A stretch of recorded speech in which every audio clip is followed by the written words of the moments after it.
저는 오늘 이 시간 일어나 주를 맞으라 두 번째 시간으로 주의 평화를 맞이하라 라는 제목으로 주의 말씀 증거합니다.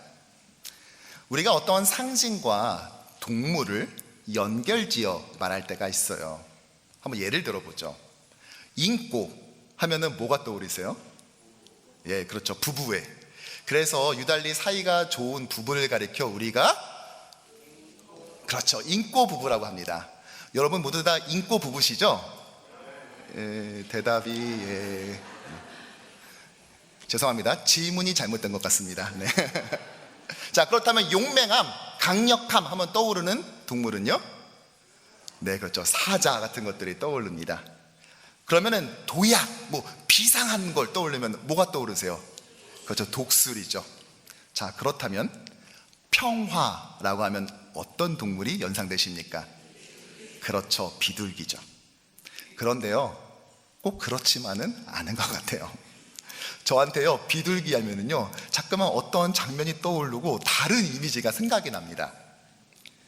미국의 시사 매거진 타임즈가요, 2012년 최악의 올림픽 개막식을 선정했는데요, 1위로 이 88 서울 올림픽이 선정이 됐다는 거예요. 미처 찾아보지 못했는데요, 실제로 서울 올림픽하고 서울 올림픽 개막식 하면은요, 이 연관 검색어로 굴렁쇠, 호돌이 이런 것도 나오지만 비둘기가 나와요. 이 올림픽이라는 게 스포츠를 통해서 이제 국가 간의 친선을 도모하는 그런 의미를 가진 대회잖아요. 그래서 평화의 상징 비둘기를 이 서울 올림픽 할 때 수천 마리를 그냥 쫙 이렇게 올린 거죠. 실제로 그 당시 뉴스들을 보면은요, 개막식 며칠 전에 이 개막식 때 날릴 그 비둘기들을 어떻게 훈련시키는지에 대해서 취재한 장면도 있더라고요. 그도 그럴 것이 이 88 서울 올림픽 직전에 치러졌던 두 개의 올림픽이 LA 올림픽 또 모스크바 올림픽이었는데요, 당시 냉전 체제 때문에 한 번은 미국이 또는 한 번은 소련이 불참을 했어요. 그랬다가 이 서울 올림픽 때 모두가 함께 참여하게 됐기 때문에 평화, 화합 이런 이미지를 무척 강조하고자 했었던 것 같습니다. 그렇게 비둘기를 알리고 난 다음에 일본은 이 잠실 주경기장을 떠나서 날아갔고요, 또 일본은 남았는데 그 중에 어떤 비둘기들은 이 성화대에 있었습니다. 자, 개막식 하이라이트가 무엇입니까? 그렇죠. 성화 이 점화입니다. 네, 한번 사진을 먼저 보여주실까요? 예. 그리스에서 체화돼서요, 한국으로 넘어와서 전국 방방곳곳을 막 성화가 돌아다니지 않습니까? 저도 기억이 나요. 어렸을 때, 여러분 그 서울 올림픽 할 때 나이가 좀 어느 정도 되셨어요? 직장인, 대학생, 예. 저는 그때 초등학생이었어요. 저희 집 앞으로도 성화가 지나간다는 거예요. 그래가지고 저희 부모님과 저희 동생 저까지 해가지고 그 지나가는 그 길가 앞에 서가지고 쭈그려 앉아서 오랫동안 기다렸다가 드디어 성화가 막 지나가는데요, 같이 사진을 찍을 새도 없이 빨리 지나가서 그 성화 주자만 찍은 사진이 있는데요, 제가 그자도 막 찾아봤는데 이거 못 찾겠더라고요. 아마 인천 집에 제가 두고 온 것 같아요. 나중에 한번 찾으면 제가 꼭 보여드리겠습니다. 그렇게 성화가 이제 전국 곳곳을 돌고 마지막 이제 개막식 현장으로 도착한 것이죠. 제 기억에는요, 혼자가 마지막 주자가 아니라 한 3명 정도가 이제 마지막 주자였던 것 같아요. 그리고 엘리베이터 같은 것을 이렇게 징 타고 올라가서 이제 동시에 점화를 딱 하는데, 그때 그 성화대에 뭐가 있었다고요? 비둘기. 어떤 비둘기는요, 미처 피하지 못하고 그 불 속으로 사그라들었습니다. 이게 TV를 통해 전 세계에 생중계가 된 거예요. 근데 최근에 어떤 분들을 보니까 이 영상을 돌려서 자세하게 봤더니 실제로 그 불에 타 죽은 그 비둘기는 한두 마리밖에 되지 않는다. 또 이걸 또 굳이 또 조사해가지고 또 하신 또 그런 분이 있더라고요. 하지만 이미 너무 많은 사람들 내릿속에 이렇게 각인이 되어버렸죠. 비둘기와 성화, 이 평화와 화합의 두 상징이 만난 결과가 결국 사람들에게 비둘기 화형식 또는 올림픽 비둘기 통구이가 된 것입니다. 오늘 이 본문을 읽었는데요, 베들레헴 목자들은 아기 예수의 나심을 들었습니다. 그리고 잠시 뒤에 이 천사가 아니라 갑자기 하늘의 성가대, 오늘 표현을 듣자면 하늘 군대가 나타났어요. 천사가 아기 예수가 나실 거야 라고 말한 것뿐만이 아니라 그 말이 끝나자 갑자기 천사 성가대, 천상의 군대가 나타나서 일제히 합창을 쫙 하고 시작을 하거든요. 사실 누가복음 1장과 2장에 보면은 성탄에 관련된 찬송 4가지가 나옵니다. 근데 그 중에 하나가 바로 이 천사들의 합창이에요. 제일 내용은 짧지만요, 가장 유명해요. 우리한테 가장 많이 알려진 본문, 바로 14절의 내용인데요. 함께 읽어보죠. 시작. 지극히 높은 곳에서는 하나님께 영광이요, 땅에서는 하나님이 기뻐하신 사람들 중에 평화로다. 아멘. 사실 이것은요, 선언이 아니라 찬양 가사였다는 것이에요. 그런데 이 당시 사람들에게 평화라는 말이 과연 어떻게 들렸을까요? 오늘 이 찬양의 가사는요, 크게 2가지로 볼 수 있는데, 하나는 무엇입니까? 네, 영광. 또 하나는요, 평화입니다. 이 영광에 대해서는요, 다음 시간에 조금 더 우리 깊이 들여다보도록 하고요, 오늘은 이 평화에 집중해 보려고 합니다. 이 아기 예수가 가져다 줄 평화는 과연 어떤 평화였을까요? 이 평화라는 말을 들었을 때 당시 사람들은 무엇을 먼저 떠올렸을까요? 바라기는 오늘 대강절 2번째 주일에 참석한 주의 모든 백성들이 이 땅에 진정한 평화의 왕으로 오신 그 아기 예수가 우리에게 가져다 줄 그 참된 샬롬, 참된 에이레네가 무엇인지를 깨닫고 또 그것을 우리의 삶 가운데 누리는 우리 모든 주의 백성 되기를 간절히 축원합니다.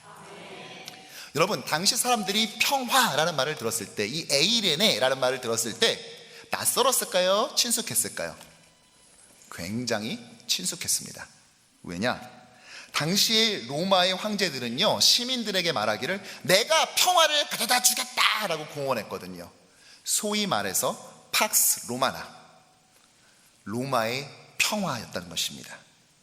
문제는 이 평화 어떻게 가져올 건가 하는 것이죠.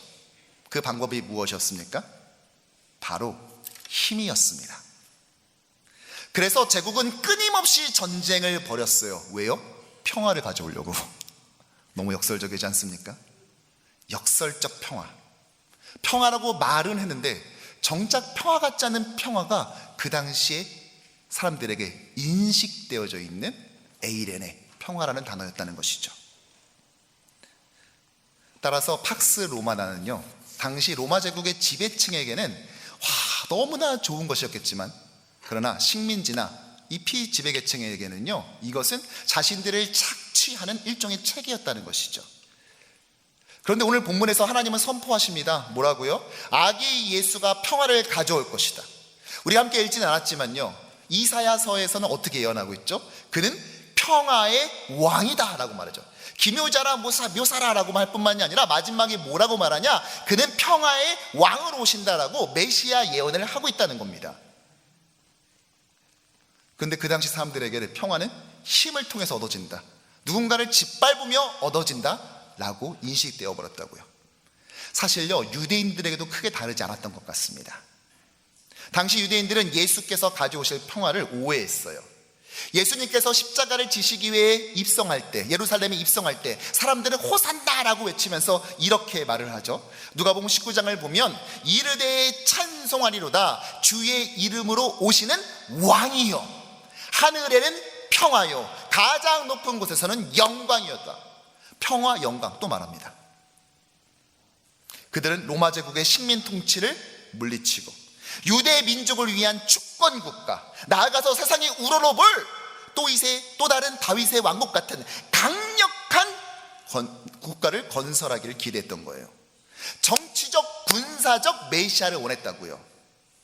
마치 로마가 정복전쟁을 통해 힘으로 찍어 눌렀듯이 메시아가 임하여서 다른 나라를 그렇게 정복해달라는 것입니다. 지금까지 너희들 로마 사람들한테 착취받느라 너무 힘들었지, 이제 너희들 차례, 너희들이 이게 그들이 꿈꿨던 메시아라고요. 그래서 그들은 열광했습니다.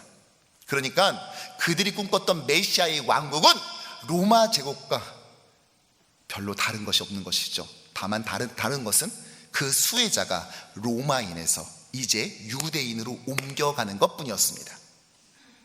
그러기에 예수님께서 예루살렘에 입성하셨을 때 목이 터져라 환호하는 그들의 함성 속에서 살기가 느껴지는 것은 저만의 느낌이자 지나친 억측일까요? 아기예수가 가져오는 평화는 그런 평화가 아니에요. 유대인을 위한 그런 제국 건설, 힘으로 다른 민족을 눌러하면서 그 위에 밟고 서서 이룩된 그런 평화가 아니라고요. 누구의 눈물과 고통 가운데 딛고선 그런 평화를 아기 예수께서 가져오는 것이 아니라는 것입니다. 자, 그렇다면 오늘 예수께서 가져오시는 평화의 정체는 무엇입니까? 저는 두 가지로 나누려고 합니다. 첫째, 하나님과의 수직적 평화를 이루셨습니다. 어떻게요? 자신의 죽음으로. 골로새서 1장 22절은 이렇게 말하는데요, 시작. 이제는 그의 육체의 죽음으로 말미암아 화목하게 하사 너희를 거룩하고 흠없고 책망할 것이 없는 자로 그 앞에 세우고자 하셨으니 아멘. 그러니까 오늘 아기 예수는요, 따지고 보면 죽기 위해 태어나셨어요. 하지만 십자가 죽음이 가져다 준 것은요, 지옥 탈출, 지옥 예방이 아니라 하나님과의 화목이었습니다. 구원은 천국행 티켓이 아니라 하나님과의 화평함을 회복하는 것이라고요. 그래서 바울 사도는요, 여러 교회들에게 편지를 보내죠. 소위 말한 바울 서신들을 보내면서 편지 처음을 시작할 때 인사말을 쓰고 거기에 기원을 하는데 은혜와 평강을 기원합니다. 은혜가 무엇입니까? 값없이 주시는 선물, 즉 구원을 말하죠. 구원과 평강을 말해요. 그런데 단 한 번도 순서 바꾸지 않습니다. 왜요?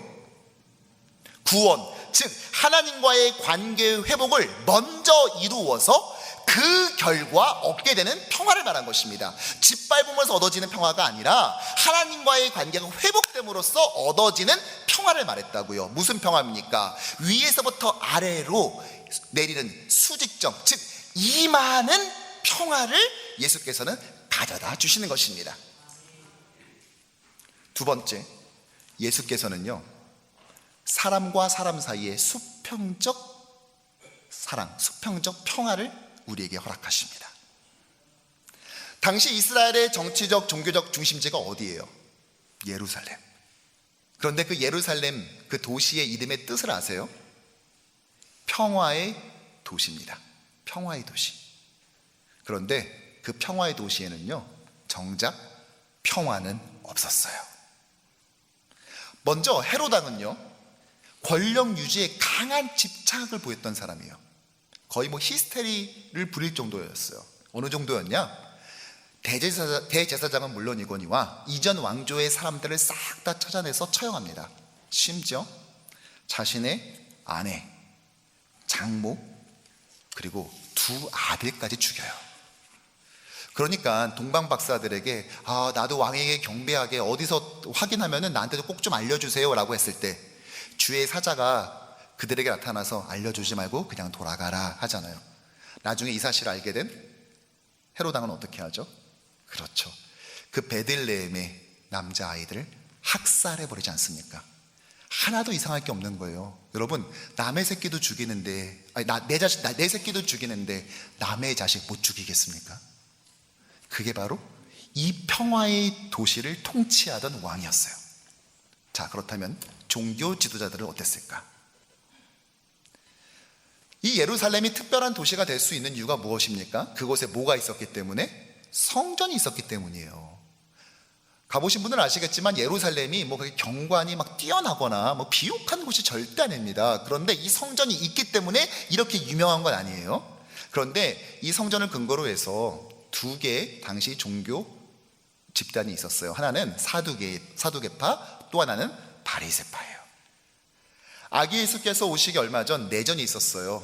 그런데 사두개파를 지지하던 왕이요, 자기 왕궁 앞에다가 이 바리새파 포로들 800명을 십자가에 매달아 놓습니다. 그리고 매달아 놓은 상태에서 그들의 아내와 자식들을 죽여요. 그걸 다 지켜보라는 것이죠. 이것이 평화의 도시에서 벌어진 진짜 사건들이에요. 이렇듯 평화가 없는 그 평화의 도시에 예수님께서는 오르십니다. 이 도시의 언덕 골고다에서 자신의 대속의 죽음을 이루시죠. 그리고 새로운 계명을 주세요. 요한복음 13장 34절에 이렇게 말씀을 하시죠. 시작.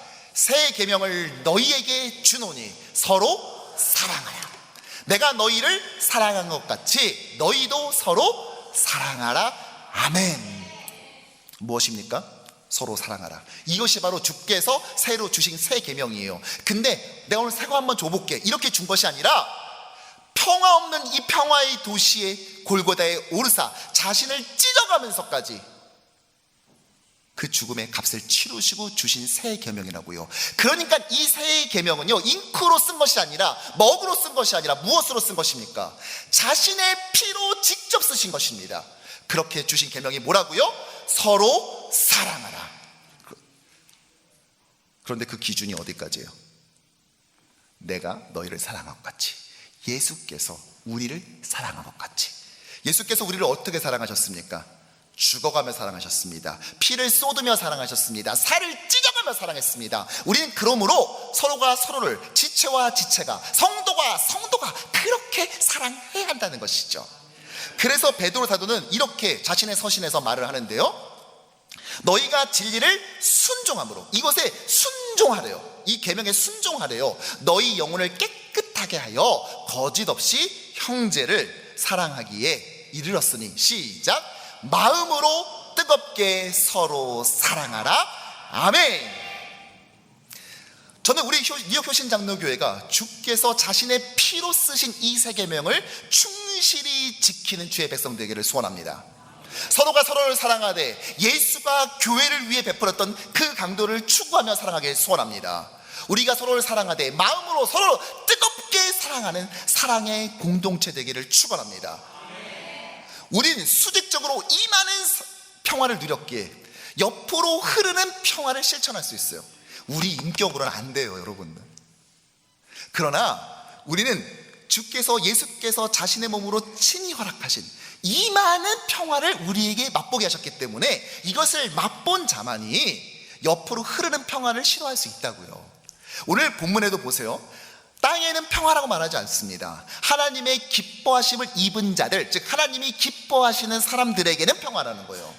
어떤 사람들에겐 예수가 평화가 아닙니다. 예수가 와서 아니 힘으로 통치해야 되는데, 아니 오른뺨쳐 왼뺨 돌려내라고? 왜 이렇게 힘 빠진 소리를 해? 지금 전투 의지를 불태워야 될 시간에 지금 무슨 소리를 하는 거야? 불쾌해요. 전혀 기쁘지 않아요. 그런데 어떤 사람들, 예수를 구주와 주인으로 영접한 사람들, 그래서 수직적 화평함, 하나님과 내가 죄의 문제를 극복하고 화평하게 되는 이 많은 평화를 경험한 자들에게는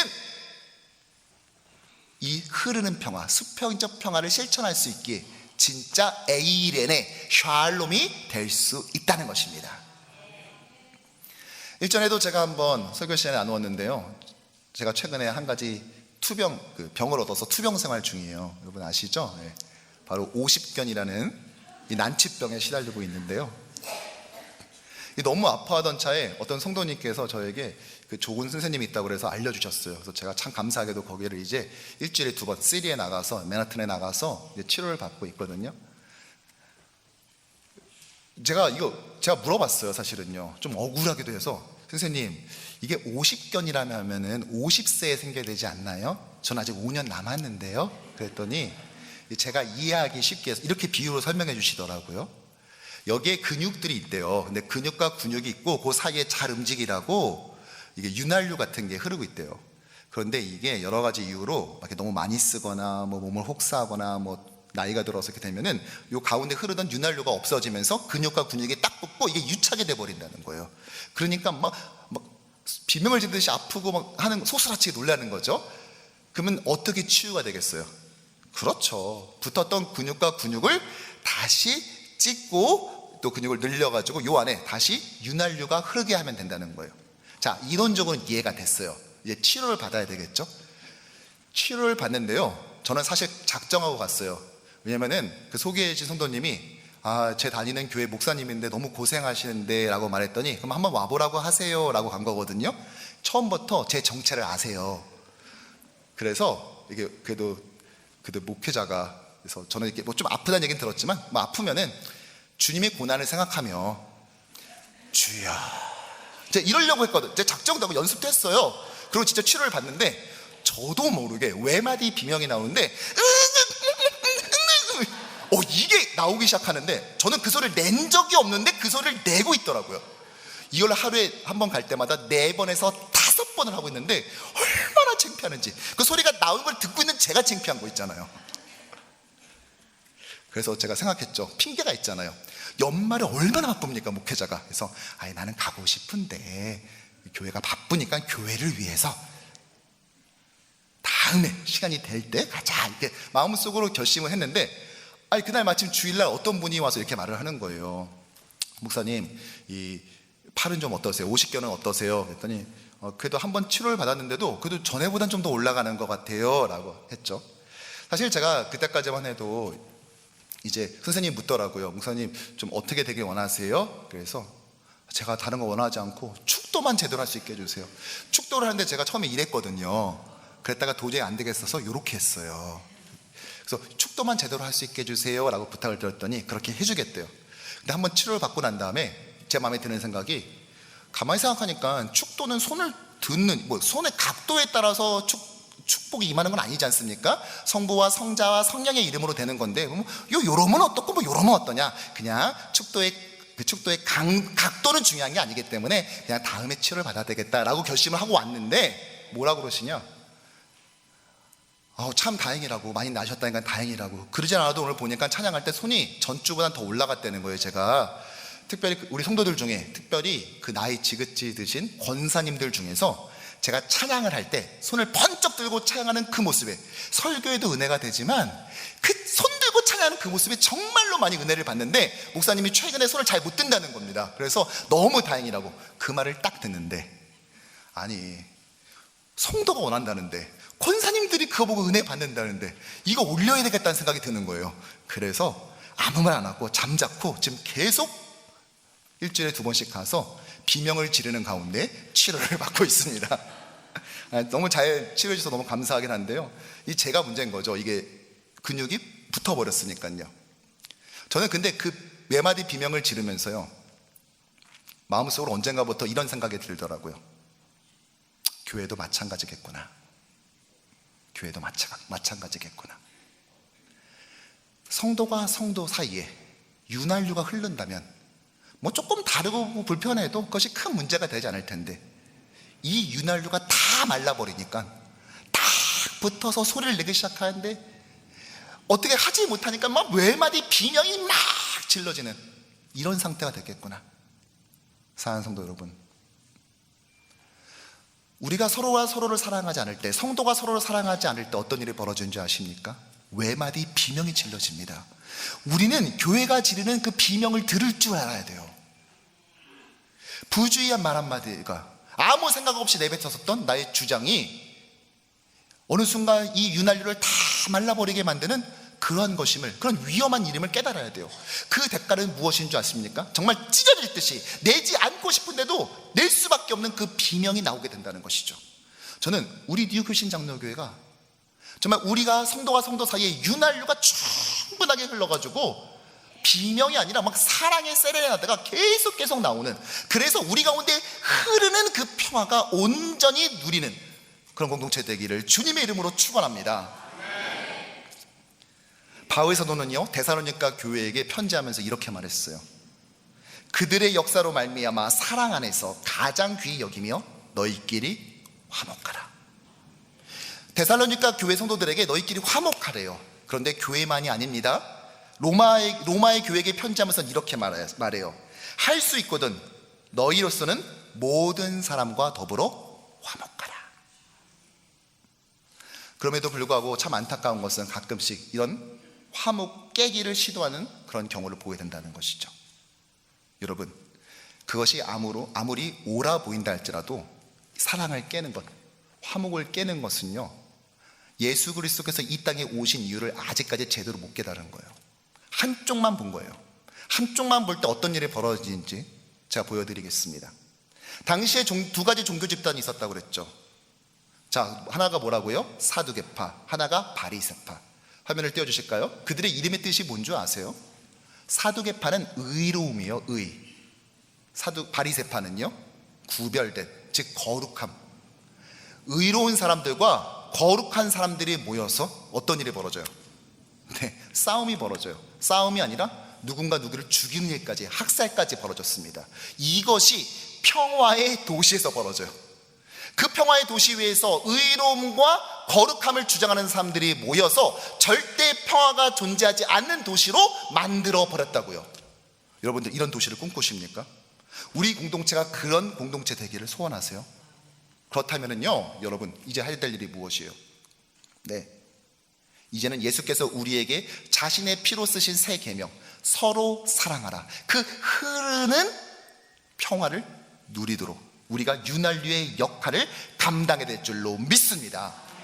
저는 지난주에 이것을 감당하는 현장을 경험했어요. 저는 이게 너무 감사해요. 제가 오늘 주일 설교 정말 빨리 오기를 간절히 원했는데 마침 설교를 준비하는데 이런 경험을 하게 해주시니까 야, 오늘 설교 준비 다 끝났다, 제가 그랬거든요. 자, 제가 사진 한 장을 보여드릴게요. 자, 보시면은 나이 드신, 나이가 좀 있으신 우리 남자 성도님들과 저랑 행정 목사님 같이 앉아서 사진을 찍었네요. 자, 퀴즈.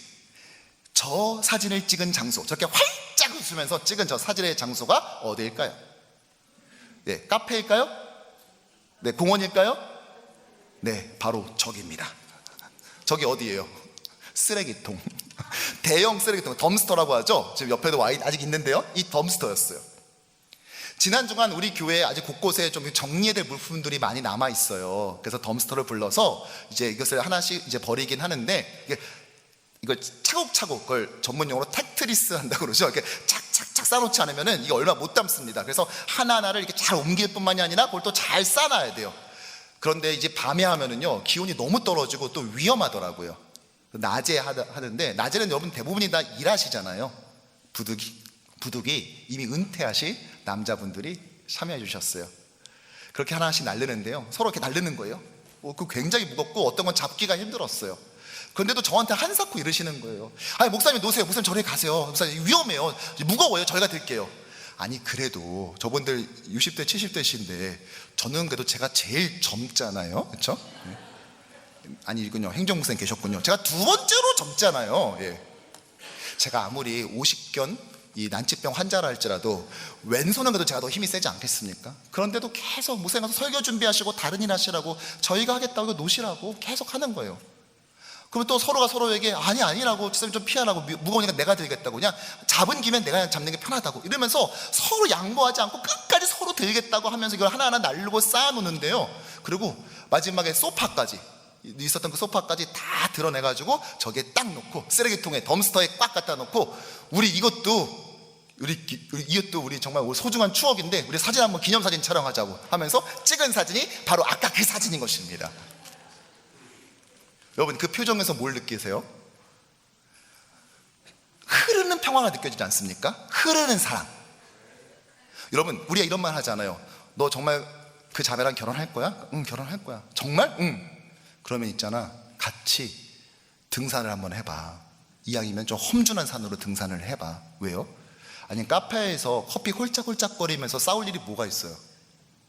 근데 그 등산 안 하던 사람이 높은 산을 막 가면은 막 힘드니까, 힘에 부치니까 막 짜증이 나고 본성이 막 불쑥불쑥 났잖아요. 무방비 상태로.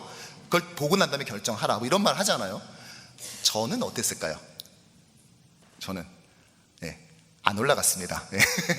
저의 부족함이 드러나면은 결혼 안 해줄까봐 안 올라갔어요. 아예 그냥 그 여자의 상태를 확인하는 게 중요한 게 아니라 내 상태가 들킬까봐 안 올라갔어요. 저걸 나르는데요, 때로는 솔직히 너무 버겁고 힘들었어요. 저도요, 젊은 저도 그랬어요. 그런데 그걸 나누는데 누구 하나 찡그린 사람, 불평하는 사람이 없는 거예요. 가끔씩 우리가 교회 봉사를 하거나 무슨 일을 할 때 이런 말 할 때 있잖아요. 왜 맨날 내가 이런 거 해야 돼? 왜 오늘도 나야? 그런 말 나올 수도 있습니다. 그런데 저걸 하는데 모두가 기뻐하면서 하는 거예요. 왜요? 그냥 해야 되니까 하는 것이 아니라, 직분 때문에 한 것이 아니라, 하나님과의 그 수직적 화평함, 그 임하는 평화를 경험하고 나니까 흐르는 평화를 하고 싶은 거예요. 그래도 내가 참 다행이다. 내가 고생해서 다른 성도님들이 좀 편해지니까 참 다행이다. 그 말이 쏟아져 나오는데요, 제가 이런 분들의 담임 목회자인 게 얼마나 자랑스럽고 감사한지요. 이런 흐르는 평화가 무엇인지를 깨닫는 성도와 함께 목회하는 것이 얼마나 기쁜 일인지 아십니까? 여러분, 우리가 앞으로 해야 될 일들은 바로 이런 것입니다. 왜요? 예수님께서는 산상수훈에서 우리에게 이렇게 말씀하셨어요. 화평하게 하는 자는 복이 있나니 그들이 하나님의 아들이라 일컬음을 받을 것이니요. 아멘. 우리가 하는 것을 보고 하나님의 아들이었군요, 하나님의 딸이셨네요, 하나님 자녀셨군요 라는 말을 듣게 된다는 거예요. 어떻게 할 때? 화평하게 만들 때. 그러기에 저는 대강절을 맞이한 오늘 사랑하는 우리 모든 성도들이 똑똑해 보이는 사람들이 되지 말고 화목해 하는 사람이 되기를 주님의 이름으로 축원합니다. 우리 이런 사람 되어서 이 임하는 평화, 또한 흐르는 평화를 통해 우리가 하나님의 자녀라 일컬음을 듣는 우리 되기를 소원합니다. 말씀을 정리하죠. 오늘 이 본문을 가지고요, 어떤 설교자께서 이렇게 요약을 했는데, 와, 전 들으면서 맞다 이거다라고 생각이 들었어요.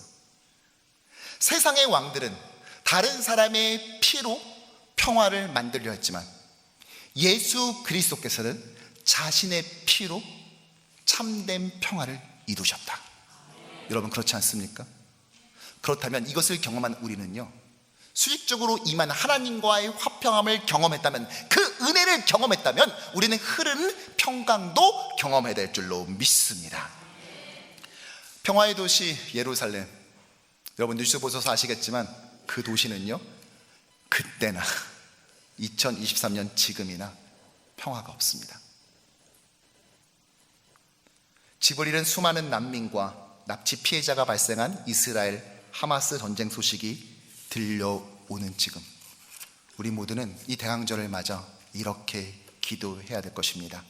주님, 주의 평화가 그 땅을 덮어 주옵소서. 주님, 예수의 그 샬롬, 예수의 그 에이레네가, 힘의 논리가 가장 적나라하게 드러나는 이 도시, 이 뉴욕 가운데 충만히 임하여 주옵소서. 바라기는 임하는 평화와 흐르는 평화를 경험한 우리가 이것을 우리의 삶 가운데 계속해서 흐르게 하여 이 땅에 평화의 왕으로 오신 예수 그리스도의 참된 그 능력과 소망이 온전히 이루게 만드는 주의 도구 되기를 주님의 이름으로 간절히 축원합니다.